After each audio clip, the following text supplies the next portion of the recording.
तो दिल्ली में इश्यूज की कमी नहीं है। अब एक और क्राइसिस है, राजधानी दिल्ली के कई इलाकों में लोगों को पानी की किल्लत का सामना आज करना पड़ सकता है। दिल्ली जल बोर्ड ने यह अलर्ट जारी करते हुए बताया कि शहर के 52 से ज्यादा इलाकों में पानी की सप्लाई प्रभावित रही। तो देखिए, दिल्ली जल बोर्ड की ओर से ये भी बताया गया है कि जो अंडरग्राउंड वाटर के जो जलाशय हैं वहाँ पर बूस्टर पंपिंग स्टेशनों की जो सालाना सफाई होती है इसका काम किया जाएगा और इसी वजह से कई इलाकों में पानी की सप्लाई कुछ घंटों तक बंद रहेगी। हालांकि पूजा अभी गर्मी ने थोड़ी बहुत दस्तक दी है, बिल्कुल, लेकिन अगर यही चीज़ मई में होती तो लोगों को और ज़्यादा दिक्कतों का सामना, क्योंकि उस टाइम पे वाटर का इंटेक ज़्यादा बढ़ जाता है। फिलहाल भी क्योंकि ऐसी 1-2 जगह नहीं बल्कि 52 जगह हैं, 52 इलाके हैं जहां पर इसका असर देखने को मिलेगा। इसमें कौन कौन सी जगह हैं ये भी आपको बता देते हैं। रोहिणी के कई सेक्टर शामिल हैं, सहादरा, सीमापुरी, पश्चिम विहार, समयपुर और सरसपुर और इसके आसपास के इलाके हैं जो कि पानी आज जहां पर वाटर क्राइसिस देखने को मिल सकती है। तो ऐसे में अब दिल्ली जल बोर्ड ने लोगों से ये अपील की है कि वो जरूरत के हिसाब से पहले से पानी को स्टोर कर ले और पानी का इस्तेमाल सावधानी से करें। वेस्ट आज पानी अब ना ही करे, वैसे तो कभी नहीं करना चाहिए, लेकिन आज ना ही करे तो ज्यादा बेहतर रहेगा। जरूरत पड़ने पर प्रभावित इलाकों में पानी के टैंकर्स भी उपलब्ध कराए जाएंगे। जो सेम प्रोसीजर होता है उसी तरीके से पानी के जो टैंकर्स हैं वो उपलब्ध कराए जाएंगे। जल बोर्ड का कहना यह है कि सफाई का काम पूरा होते ही पानी की सप्लाई फिर से सामान्य कर दी जाएगी। फिलहाल लोगों को आज कुछ समय के लिए परेशानी जरूर झेलनी पड़ सकती है, तो इसलिए कुछ इलाके हैं जो हम आपको बता भी रहे हैं जहां पर वाटर क्राइसिस आज हो सकती है और क्योंकि काम चल रहा है इस वजह से ये किल्लत यहां देखने को मिल सकती है। रोहिणी के कई सेक्टर्स हैं, शाहदरा का इलाका है, सीमापुरी क्षेत्र है, पश्चिम विहार क्षेत्र है, समयपुर, साथ ही सिरसपुर और आसपास के इलाके इसमें शामिल बताए जा रहे हैं और दिल्ली जल बोर्ड ने अपील की है कि ज़रूरत के हिसाब से पानी का इस्तेमाल करें और स्टोर कर लें। तो देखिए, बिल्कुल सही बात है कि पूजा ने भी इस चीज़ का जिक्र किया है कि पानी हमेशा ही बहुत ज़्यादा बहुमूल्य होता है और इसकी वेस्टेज हमें कभी भी नहीं करनी चाहिए पूजा। लेकिन अभी तो आपको बहुत ज़्यादा ध्यान रखना पड़ेगा और ख़ास तौर पर ये जो 52 इलाके हैं यहाँ तो आपको पानी अभी इस वक्त बेशकीमती हो सकता है क्योंकि पानी अभी आप लोगों के एरिया में पहुंचने वाला नहीं है। लेकिन दिल्ली जल बोर्ड की ओर से ये ज़रूर सुनिश्चित किया गया है कि अगर किसी भी तरह की दिक्कत होती है तो टैंकर्स आपके पास पहुंचेंगे। इसके साथ साथ हेल्पलाइन नंबर भी जारी की गई है। इन हेल्पलाइन नंबर पर कॉल करके आप अगर आपको पानी से जुड़ी हुई कोई समस्या हो रही है, टैंकर मंगवाना है तो आप इसके लिए कॉल कर सकते हैं और पानी आपके घरों तक पहुंचेगा। लेकिन ज़रूरी ये भी है कि आपके घरों तक जो पानी पहुंच रहा है वो साफ़ पानी पहुंचे, क्योंकि पूजा कई बार ऐसा होता है कंटामिनेटेड वाटर की वजह से लोगों को बहुत दिक्कत, हमने इंदौर में देखा कि किस तरह के मामले सामने आए थे। तो इसलिए ज़रूरी है कि चाहे हम क्वार्टर में बात करें या फिर एनुअली बात करें, ये सफाई का काम ज़रूर होता है और इसे एक रूटीन ट्रीटमेंट के हिसाब से देखा जाता है। और इसीलिए देखिए, आज 11 बजे से लेकर 27 तारीख तक ये पूरा प्रोसेस चलने वाला है और यानी कि 27 जो आने वाली तारीख है इसमें बताया जा रहा है कि जो माफ़ कीजिएगा, जो दिल्ली जल बोर्ड की ओर से जो ट्वीट किया गया उसमें बताया गया कि ये जो ट्रीटमेंट है ये चलने वाला है और इसके लिए आपको किस किस तरह से हेल्पलाइन का सपोर्ट लेना है, क्या कुछ करना है, ये डिटेल में उस ट्वीट में बताया गया। तो चलिए, खैर ये तो हुई पानी के क्राइसिस की बात, लेकिन अब आगे बढ़ते हुए हम बात करेंगे एक और क्राइसिस। ये सिर्फ दिल्ली की क्राइसिस नहीं है, अभी तो जो क्राइसिस हमने दिल्ली की बताई है ये पूरे देश में इस वक्त देखने को मिल रही है पूजा, और सोशल मीडिया पर तो इसकी जमकर चर्चा भी है। ये है एलपीजी क्राइसिस। तो दिल्ली में भी इन दिनों एलपीजी सिलेंडर की कमी को लेकर हलचल तेज हो चुकी है। राजधानी के कई ऐसे इलाके, खास तौर पर जहां पर कमर्शियल गैस सिलेंडर की सप्लाई प्रभावित होने की खबरें अब सामने आ रही हैं और इसका सबसे ज्यादा असर रेस्टोरेंट्स पर, होटल और क्लाउड किचन जैसे कारोबार पर पड़ रहा है। मुझे कुछ तो खबरें ऐसी भी सामने आ रही हैं जहां पर लोगों ने गैस सिलेंडर की जगह उन ऑप्शंस को अपनाना शुरू कर दिया है जहां पर आप माइक्रोवेव से या फिर रोस्ट कर सकते हैं, आपको गैस की जरूरत नहीं पड़ेगी। रेस्टोरेंट्स इस तरह की चीजें, इस तरह के ऑप्शंस अपना रहे हैं। बिल्कुल कई जगहों पर रेस्टोरेंट मालिकों का कहना है कि अगर जल्दी सप्लाई सामान्य नहीं होती है तो उन्हें अपना काम अस्थायी रूप से या तो बंद ही करना पड़ सकता है और परेशान तो वो है ही। तो दूसरी तरफ खबरें ये भी है कि कुछ जगहों पर गैस एजेंसियों के बाहर लंबी लाइनें भी देखने को मिली है दीपिका, और ब्लैक मार्केटिंग की शिकायतें भी सामने आई है, जहां पर कमर्शियल सिलेंडर तय कीमतों से कई ज्यादा दाम पर बेचे जा रहे हैं। हालांकि सरकार और तेल कंपनियों का कहना यह है कि घरेलू एलपीजी सिलेंडर की सप्लाई फिलहाल सामान्य है।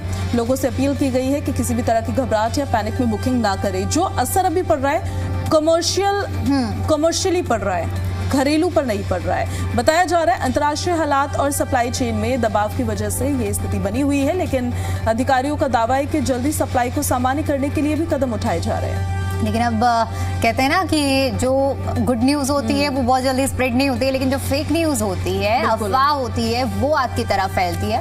और कुछ ऐसा ही हमें देखने को मिल रहा है। जो ये फेक न्यूज़ है वो काफ़ी जल्दी और काफ़ी ज़्यादा स्प्रेड हो रही है, और यही वजह है कि हम तो कल रिपोर्ट्स भी देख रहे थे और अपने दर्शकों को पूजा दिखा रहे थे। लोग 3-3 बजे से सिलेंडर लेकर लाइनों में खड़े हुए हैं। अब ये अफवाह का ही तो नतीजा है कि लोगों को इतनी, अब कह सकते हैं कि गर्मी भी हो रही है, लेकिन इस गर्मी में, इतनी धूप में लोग लाइनों में खड़े हुए हैं। लेकिन फिलहाल सबसे बड़ा सवाल यही है कि क्या आने वाले दिनों में दिल्ली में एलपीजी की सप्लाई पूरी तरह से पटरी पर लौट पाएगी, या फिर ये संकट और गहराता जाएगा। एलपीजी की जो कमी है, इसकी इस स्थिति में लोग विकल्प क्या अपना सकते हैं, पूजा ये भी बता दीजिए। बिल्कुल, ये भी बता देते हैं हम आपको। इंडक्शन कुकटॉप होते हैं, बिजली से चलता है, गैस की जरूरत नहीं पड़ती है। ये तब के लिए है कि जब आपके पास ऑप्शन नहीं है, एलपीजी गैस नहीं है, वेदर पाइपलाइन या फिर सिलेंडर के जरिए आप तक नहीं पहुंच पा रही है। इलेक्ट्रिक हॉट प्लेट का इस्तेमाल कर सकते हैं, छोटे मोटे खाना पकाने के लिए आसान विकल्प होता है। इलेक्ट्रिक कुकर का इस्तेमाल कर सकते हैं, राइस कुकर का इस्तेमाल कर सकते हैं, चावल, दाल और सब्जी बनाने में काम आता है। इसके अलावा माइक्रोवेव ओवन का भी आप इस्तेमाल कर सकते हैं, जो कि खाना गर्म करने या कुछ चीज़ें पकाने के लिए उपयोगी होता है।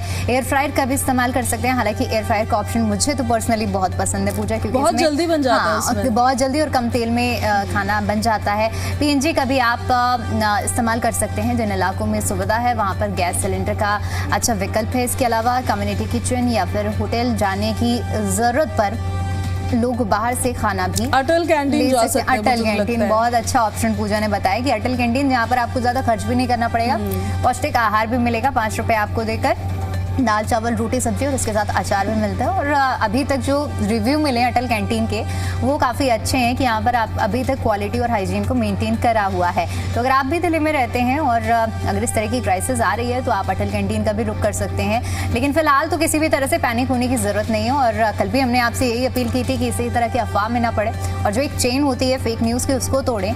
लोग स्प्रेड करना शुरू कर देते हैं, लेकिन आप वो चेन ब्रेकर बने और उस अफवाह को आगे तक ना फैलने दें, ताकि जो अफवाह है वो लोगों के बीच में एक पैनिक सिचुएशन ना क्रिएट करे। क्योंकि सरकार की ओर से लगातार यही कहा जा रहा है कि अभी किसी भी तरह की कोई क्राइसिस नहीं है, लेकिन मुझे ऐसा लगता है कि पैनिक क्रिएट होने का एकमात्र कारण ये भी रहा, पूजा, कि जिस तरह से 60 रुपए इजाफा हुआ था गैस सिलेंडर में, लोगों को यही लगा कि अभी दाम बढ़ रहे हैं, धीरे धीरे ये दाम और बढ़ जाएंगे और क्राइसिस हो जाएगी, इससे अच्छा है पहले से ही हम ले लेते हैं सिलेंडर।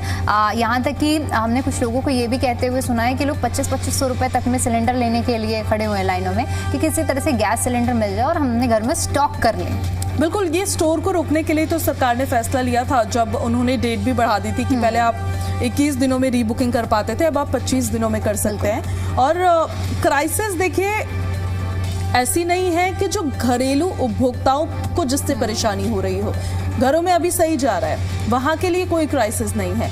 जो क्राइसिस है वो कमर्शियली है, जैसे जो रेस्टोरेंट में इस्तेमाल होते हैं सिलेंडर्स, जो स्ट्रीट वेंडर्स होते हैं, जो स्ट्रीट फूड, जो गैस वहाँ पर यूज़ होता है, क्योंकि उनकी रोजी रोटी उससे चल रही है, तो उनका इस्तेमाल उसका ज़्यादा हो रहा है, घर में उतना ज़्यादा इस्तेमाल नहीं हो रहा है। तो इस वजह से ये भी एकदम क्लियर करने के लिए कहा गया, और सरकार ने अपनी तरफ से ये भी फैसला दिया कि जो रिफाइनरीज हैं उनको प्रोडक्शन बढ़ाने के लिए निर्देशित किया गया, और सिर्फ प्रोडक्शन बढ़ाने के लिए नहीं, एस्मा भी लगाया गया कि कैसे भी ये जो एसेंशियल कमोडिटीज़ होती है, एसेंशियल चीज़ें होती हैं, इसमें एटलीस्ट ऐसे वक्त में कोई स्ट्राइक ना हो जाए, कोई हड़ताल ना हो जाए, कोई काम ना रुक जाए, जिस वजह से क्राइसिस जैसी सिचुएशन ना आ जाए। तो इसीलिए घबराने की बहुत ज़्यादा आपको ज़रूरत नहीं है। कमर्शियली लोगों को थोड़ी सी परेशानी जरूर हो रही है। कमर्शियल सिलेंडर, एलपीजी सिलेंडर्स नहीं मिल पा रहे उन्हें, लेकिन जो घरेलू उपभोक्ता है, जो घर में सिलेंडर का इस्तेमाल करते हैं या फिर जो पाइपलाइन का इस्तेमाल करते हैं, वहां पर अभी कोई भी ऐसी क्राइसिस जैसी सिचुएशन नहीं है, और अगर होगी तो सबसे पहले जी दिल्ली एनसीआर हरियाणा आपको बताएगा। लेकिन इसके अलावा अगर आपको एलपीजी सिलेंडर से जुड़ी हुई किसी भी तरह की कोई भी दिक्कत आ रही है तो हैशटैग दिल्ली वाला रेडियो टीवी, आप इस हैशटैग को यूज करके आप अपनी समस्या हम तक पहुंचा सकते हैं। हम जरूर आपके जो मुद्दे हैं, आपकी समस्या को उठाने का प्रयास करेंगे और दिल्ली वाला रेडियो टीवी में ही उस मुद्दे को जरूर उठाएंगे। तो आप किसी भी हमारे सोशल मीडिया हैंडल पर जाकर इस हैशटैग को यूज करें और अपना जो आपकी कंसर्न है उसे साझा कर सकते हैं। अब आगे बढ़ते हुए और एक गुड न्यूज भी आपको दे देते हैं। अब तक हमने आप लोगों को वो खबरें दी हैं, बैड न्यूज दी है, लेकिन अब गुड न्यूज की बात कर लेते हैं, क्योंकि दिल्ली वालों को अब कूड़े के पहाड़ से जल्द ही निस्तारण मिलने वाला है। जल्दी भलसवा के कूड़े का पहाड़, जिससे राहत मिलने वाली है। दिल्ली सरकार ने भलसवा लैंडफिल साइट को इंटर स्टेट बस टर्मिनल यानी कि ISBT में बदलने का फैसला लिया है, और इसी को देखते हुए परिवहन मंत्री पंकज सिंह की अध्यक्षता में एक बैठक हुई थी, जिसमें DTC की समीक्षा के लिए दरअसल ये बैठक हुई और इसमें बड़ा फैसला लिया गया। परिवहन विभाग का एक बयान सामने आया है जिसके मुताबिक बताया गया है कि करीब 20 एकड़ जमीन पर नया DTC inter state bus terminal बनाया जाएगा। ये जमीन लैंडफिल साइट से रिक्लेम की जा रही है। नया टर्मिनल आधुनिक सुविधाओं और तकनीक से लैस होगा, जिससे उत्तरी दिल्ली में इंटरस्टेट बसों की कनेक्टिविटी और यात्रियों की सुविधा में काफी सुधार होगा। भलसवा दिल्ली की 3 बड़ी लैंडफिल साइटों में से एक है, जो लगभग 70 एकड़ में फैली हुई है। दिल्ली सरकार का लक्ष्य है कि दिसंबर 2026 तक पूरी साइट को रिक्लेम करना। अभी तक MCD ने बहुत कम जमीन ही रिक्लेम की है।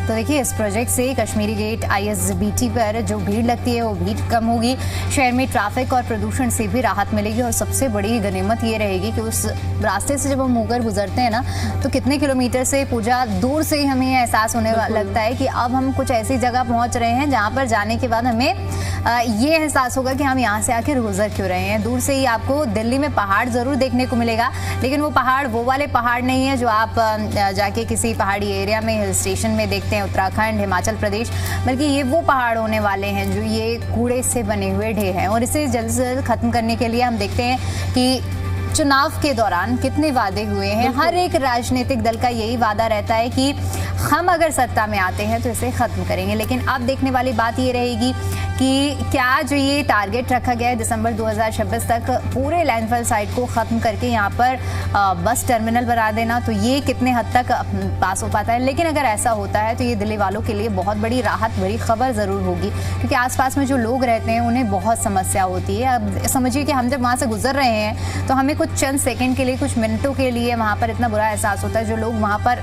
इतने सालों से रह रहे हैं वो कितनी दिक्कतों का पूजा सामना कर रहे होंगे। खतरा लोगों के लिए बढ़ा रहता है, कहीं गलती से आग लग जाए, कूड़े का तो ढेर है वो, बिल्कुल, तो उससे जो गैसेस निकलती है वो कितनी ज्यादा डेंजरस है वहाँ आसपास रहने वाले लोगों के लिए। तो ये फैसला कहीं ना कहीं अगर ये ऑन ग्राउंड इम्प्लीमेंट हो जाता है दीपिका प्रॉपरली, क्योंकि 2026 ही अभी चल रहा है, बहुत ज्यादा कुछ लंबा टारगेट भी नहीं रखा गया है, दिसंबर तक का टारगेट बस रखा गया है। तो एक तो कूड़े का पहाड़ खत्म हो जाएगा और दूसरा वहां पर इंटरस्टेट बस टर्मिनल बन जाएगा। इससे एक और फायदा ये होगा ना, कश्मीरी गेट और आनंद विहार जब लोग जाते हैं अपने गंतव्य स्थान तक जाने के लिए, वहां से बसेस लेते हैं तो वहां पर बड़ी ट्रैफिक जैसी स्थिति होती है। वो जो ISBT की अगर हम बात करें तो अगर नोएडा से किसी को जाना है, गाजियाबाद से किसी को जाना है, तो सिर्फ एक ही ऑप्शन नजर आता है कि भाई हमें ISBT जाना है, ISBT से हम बस लेंगे। वहां से आप कहीं के लिए भी बस ले सकते हैं, तो आपके पास सिर्फ एकमात्र ऑप्शन होता है कि अगर बस से जाना है तो हमें सिर्फ ISBT ही जाकर बस मिलेगी। लेकिन अगर इसी को डाइवर्ट कर दिया जाएगा, 2 जगह पर इसी तरह की व्यवस्था रहेगी, तो ये जो सबसे ज्यादा ट्रैफिक की अव्यवस्था रहती है, प्रदूषण इसकी वजह से फैलता है, इन सब चीजों में एक बड़ा मील का पत्थर साबित हो सकता है। और इसीलिए देखिए ये रोड मैप बनाकर तैयार कर दिया गया है। हालांकि अभी हम मार्च में हैं और देखिए दिसंबर का ही ये टारगेट है। देखने वाली बात ये होगी कि दिसंबर तक इस टारगेट को कितना पूरा किया जाता है, और अगर ऐसा होगा तो वाकई जो तस्वीर है वो कुछ अलग ही देखने को मिलेगी। इमेजिन करिए कि वो जो कूड़े का पहाड़ है, इतना बड़ा ढेर है, उस जगह पर बसें चलती हुई एक बड़ा भव्य बस टर्मिनल आपको देखने को मिलेगा। शायद ही किसी ने अभी तक इसकी कल्पना की होगी। बिल्कुल, और अगर ऐसा हो जाता है तो ये एक बड़ी उपलब्धि होगी दिल्ली सरकार के लिए, क्योंकि कितने चुनाव हो गए हैं दिल्ली के अंदर, लेकिन ये जो कूड़े का ढेर, ये कूड़े का पहाड़ सिर्फ मुद्दों में ही रहता था इलेक्शंस के दौरान, और जब वहां से गुजरते थे तो वो एहसास वैसा ही सालों साल बरकरार रहता था, जैसा आपने बताया भी। तो अगर ऐसा हो जाता है ऑन ग्राउंड तो बहुत बड़ी उपलब्धि के रूप में इसे देखा जाएगा। आगे बढ़ते हैं अब हम आपको फटाफट ये भी बता देते हैं मौसम का हाल क्या रहने वाला है, गर्मी आपको कितना सताने वाली है। बिल्कुल, तो देखिए मार्च का दूसरा हफ्ता अभी तक पूरा भी नहीं हुआ है और देश के कई हिस्सों में भीषण गर्मी पड़ रही है। अगर हम हाल फिलहाल की बात करें तो मौसम विभाग के अनुसार दिल्ली समेत जो उत्तर भारत में तापमान जो सामान्य से काफी ज्यादा इस साल दर्ज किया गया है। राजधानी में कई जगहों पर जो अधिकतम तापमान है वो सामान्य से 5.1 डिग्री या फिर उससे भी ऊपर दर्ज किया गया है, जो मार्च के लिए काफी ज्यादा असामान्य है। पश्चिमी इलाकों में गर्मी सबसे तेज है। सौराष्ट्र और कच्छ के कई इलाकों में हीट वेव से लेकर सीवियर हीट वेव की स्थिति है। गुजरात के कुछ हिस्सों में लू चल रही है। राजकोट और सुरेंद्रनगर में आज तापमान 41.6 डिग्री सेल्सियस तक पहुंच गया है, जो कि इस सीजन का सबसे ज्यादा तापमान है। मौसम विभाग ने लोगों को दोपहर 12 बजे से 4 बजे के बीच में धूप से बचने, हल्के कपड़े पहनने और पानी साथ रखने की सलाह दी है। पानी पीना तो बहुत जरूरी है। आपने ये चीज नोटिस की है दीपिका, इन गर्मियों में ये जो अभी गर्मी एकदम से आ गई, आप इसमें कितना भी पानी पी रहे हैं आप फिर भी हाइड्रेटेड नहीं है, फिर भी आप डिहाइड्रेट हो रहे हैं। हर साल ही ऐसा होता है। देखिए कि हम वाटर इंटेक गर्मियों में तो वैसे भी यूजुअली इंसान का बढ़ ही जाता है, लेकिन वो जो आपने बोला ना कि हम बार बार वाटर इंटेक कर रहे हैं लेकिन ना अंदर से वो सेटिस्फैक्शन नहीं मिल रहा है कि जो हमने पानी जो पिया है वो हमारी प्यास बुझ पा रही है। और इसीलिए देखिए हम लोग ऑप्शंस भी देखते हैं, लोग गर्मियों में इस तरह के ऑप्शन देखते हैं जैसे कि जो पानी वाले फ्रूट्स होते हैं उन्हें खाते हैं। और जो विशेषज्ञ हैं वो भी यही सलाह देते हैं कि हाइड्रेटेड रहने के लिए पानी सिर्फ ज़रूरी नहीं है, गर्मियों में आपको ऐसी चीज़ों का सेवन भी करना चाहिए जो आपको हाइड्रेट रखे। जैसे कि आपको वाटरमेलन, इसीलिए जैसे ही गर्मी दस्तक देती है दिखना शुरू हो जाता है। और भी बहुत सी चीज़ें ऐसी होती हैं, जो बहुत से फल ऐसे होते हैं जो आपको हाइड्रेटेड रखते हैं। खीरे के सेवन आपको करना चाहिए, लेकिन इन सब चीज़ों के साथ साथ ज़रूरी ये भी है कि आप अपना ध्यान ज़रूर रखें। और ऐसे समय में जब धूप बहुत ज़्यादा हो, ये पीक टाइम होता है 12 बजे से शाम 4 बजे तक का, अगर ज़रूरत नहीं है तो आप अपने घरों से बाहर ना निकलें तेज़ धूप में, क्योंकि यही धूप होती है जो आपको बीमार भी कर सकती है। हालांकि अभी तो लू नहीं चल रही है, लेकिन आने वाले समय में जब लू चलती है तो उस वक्त ये सबसे ज़्यादा एडवाइजरी होती है कि आपको अपने घरों से नहीं निकलना है इस समय पर। बिल्कुल, और मुझे एक रीजन ये भी लगता है कहीं ना कहीं, ये जो सर्दी गई ये एकदम से गई, तो जो हमारा शरीर भी है ना वो भी उसको प्रोसेस करने में टाइम लग रहा है कि उसको समझ में आए। सर्दियों में हम लोग बहुत कम वाटर इनटेक करते हैं और ऐसा मुझे लगता है कि यूजुअली सभी लोगों के साथ होता है, सर्दियों में प्यास ही बहुत कम लगती है। तो इस वजह से एकदम से गर्मी आई, तो अब गर्मी तो आ गई, हमारे आसपास हमारा एनवायरनमेंट पूरा बदल गया, एटमॉस्फेयर पूरा बदल गया, लेकिन हमारी बॉडी नहीं प्रोसेस कर पाई उस चीज़ को लेकर और स्टिल हम डिहाइड्रेटेड फील करते हैं। तो बहुत ज़रूरी है कि इस टाइम पर आप पानी पीते रहें, क्योंकि अगर नहीं पिएंगे तो फिर आप बीमार हो सकते हैं। और बार बार ये कहा जाता है गर्मियों के मौसम में पानी ना बहुत ज्यादा काम करता है, जितना हम सोचते हैं उससे ज्यादा वाटर वर्क्स। देखिए पानी तो बहुत ज़रूरी है और ध्यान रखना भी बहुत ज़रूरी है। बाहर निकलते हैं तो सनस्क्रीन लगा कर निकलें, हल्के कपड़े पहन कर निकलें, तो सलाह सभी की ओर से टैन हो जाते हैं। लेकिन पूजा, आपको नहीं लगता कि इस साल ज़रूरत से ज़्यादा जल्दी गर्मी आ गई है? बिल्कुल, बहुत जल्दी आ गई और एकदम से आ गई। ऐसा लगा कि बस चुटकी बजी, एक रात पहले सर्दी थी और अगले दिन प्रिपेयर्ड भी नहीं थे इस बार हम कि इतनी जल्दी गर्मी दस्तक दे देगी, क्योंकि पहले ही देखा गया कि होली हम मार्च की शुरुआत में ही 4 मार्च को होली थी। होली के आसपास अमूमन गर्मी शुरू हो जाती है, लेकिन इतनी जल्दी शुरू हो जाएगी किसी ने अंदाज़ा भी नहीं लगाया था।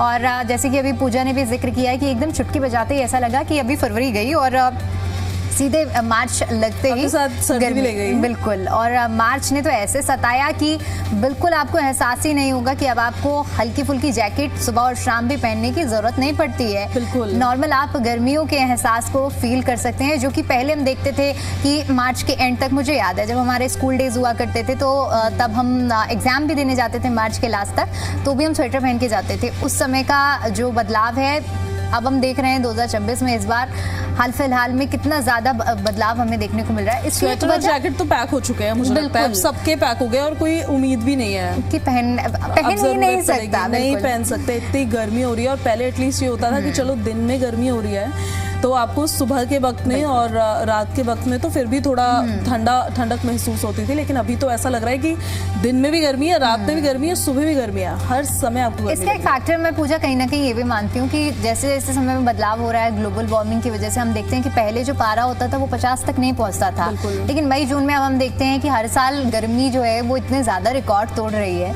और हर साल कुछ ना कुछ ऐसा होता है जब यही हमें हेडलाइंस मिलती हैं कि इस साल गर्मी ने इतने सालों के रिकॉर्ड तोड़े हैं। तो उसकी एक वजह ये भी है कि जब मई में इतनी ज्यादा गर्मी पड़ रही है तो दस्तक भी पहले से ही देगी। तो मार्च से शुरुआत हो चुकी है देखिए गर्मियों की, और अब आप प्रिपेयर हो जाइए कि भाई इस बार गर्मी बहुत ज्यादा पड़ने वाली है, विकराल रूप आपको गर्मी का देखने को मिलेगा, इसलिए तैयारी कर लीजिए।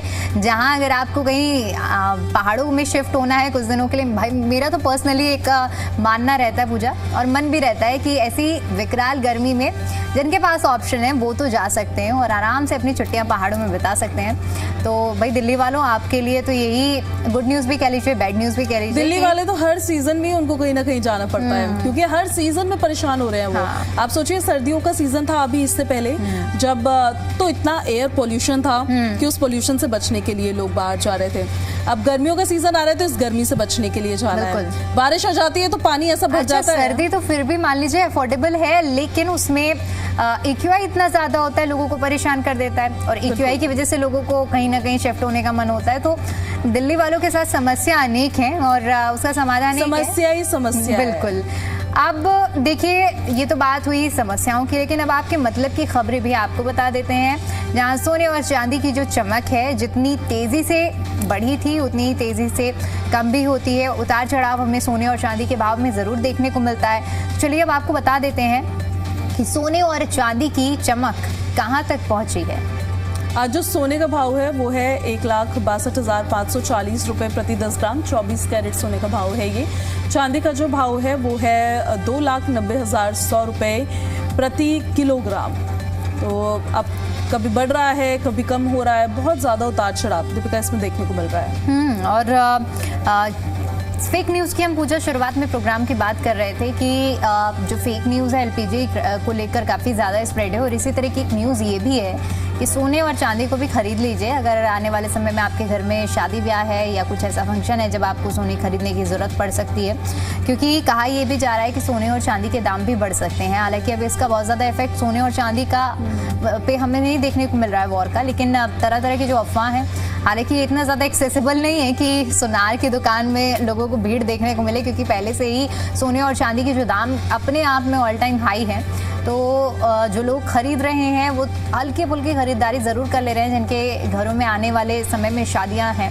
लेकिन अफवाह और ख़बरें ये भी हैं कि हो सकता है आने वाले समय में सोने और चांदी के दाम भी बढ़ जाएं, लेकिन अब आपको अपनी तैयारी करनी, माइंड मेकअप करना है, खरीदारी करें या ना करें। पूजा हाल फिलहाल में कुछ मन बना रही है क्या खरीदारी करने की सोने और चांदी की? ये दाम देख के तो मैंने बहुत पहले ही अपना मन मार लिया था।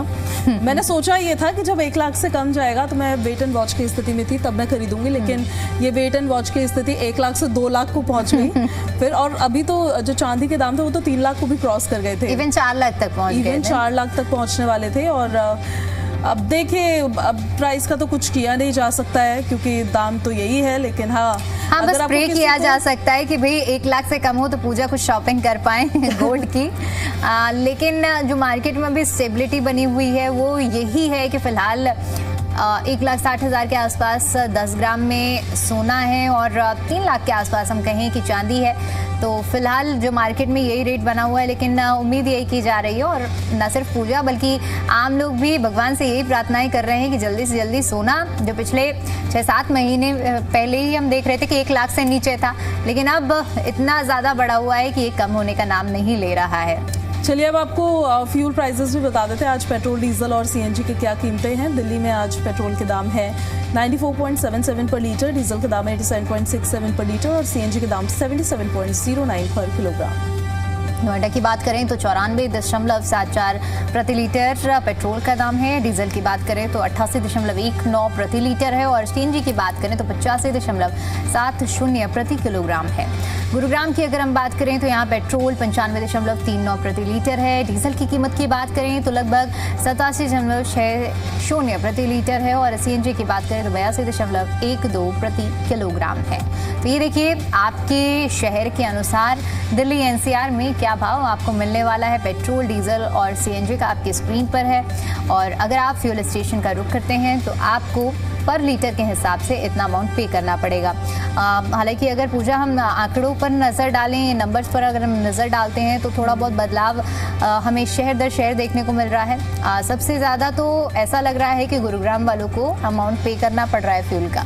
बिल्कुल, और ये जो प्राइसेस है, मुझे तो डर इस बात का है कि जो वेस्ट एशिया में वॉर चल रही है और ऑयल पर सबसे ज़्यादा इसका असर पड़ रहा है कि इसके प्राइसेस ना बढ़ जाए और कहीं सेंचुरी को पार ना कर जाए। और मुझे इसीलिए लगता है कि रोज रोज आपको अपनी टंकी को अपडेट करवा लेना चाहिए, कब पता चले ये खबर आ जाए कि भाई जो पेट्रोल के प्राइसेस हैं वो बढ़ रहे हैं। और मैं तो कोशिश यही करती हूँ पूजा कि ज़रा अगर एक बार टैंक फुल कराया है तो उसे पूरा खाली ना होने दिया जाए, पता चले इधर टैंक फुल हो और उधर खबर आ रही है कि भाई पेट्रोल प्राइसेस अचानक से बढ़ गए हैं, तो वो सबसे बड़ा झटका होता है। उसके चांसेस बहुत ज़्यादा है, लेकिन फिर भी उम्मीद ये रहेगी कि ये प्राइसेस स्टेबल ही रहे, भले कम ना हो। इतना बोझ फिर भी हम सह रहे हैं क्योंकि अब इस बोझ को सहते सहते हमें लगभग 10 साल हो गए आदत। बिल्कुल सही, क्योंकि प्राइसेस कम तो हुए नहीं है तब से 2014 से मेरे ख्याल से हम यही प्राइसेस देख रहे हैं। तो फिर ये फिलहाल फ्यूल प्राइसेस है आपके मतलब की खबरें हैं जो हम आपको बता रहे थे।